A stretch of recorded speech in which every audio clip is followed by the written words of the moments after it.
Ternyata diskriminasi itu masih ada loh guys di Indonesia. Kayak yang baru terjadi nih. Masa makanan didiskriminasi? Awalnya tuh udah deal di dalam mall, malah dipindahkan keluar di parkiran. Tapi aku percaya itu tuh cuma oknum.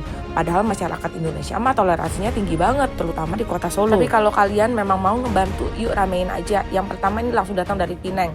Ini adalah kue tiaw khas Pineng, warnanya merah dan sedikit gemuk. Toppingnya itu seafood dan babi. Ini ada hint pedesnya. Dan ini salah satu yang paling unik di sini. Apa salted egg? Mereka adalah pork salted egg pertama di Indonesia dengan bumbu telur asin yang gurih, mirip banget kayak di Singapura. Ini enak banget kalau nyemilin rame-rame. Yang gak mau babi ada varian ayam, enoki, sampai kulit ayam juga. Bumbu perdana jangan lupa cobain apa salted egg. Banyak juga nasi campur, sate babi, sosis babi. Pilihannya tuh memang enak-enak banget deh.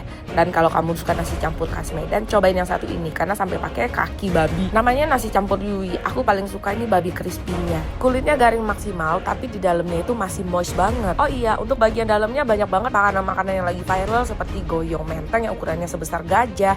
Ada klepon yang langsung dibawa dari Bali, klepon Gianyar, klepon muncrat. Ini enak banget loh. Aku pertama kali juga cobain di Solo ini. Ada es jelly yang lagi viral juga dengan warna-warni dan di atasnya tuh dikasih topping keju. Kalau anak-anak kecil atau anak Gen Z pasti demen deh. Oh ya, ada jagung mozzarella yang kemarin viral banget nih di Jakarta. Ini definisi makan mozzarella sesungguhnya, tapi sedikit effort ya. Namanya Festival Cap Gome di Solo Paragon.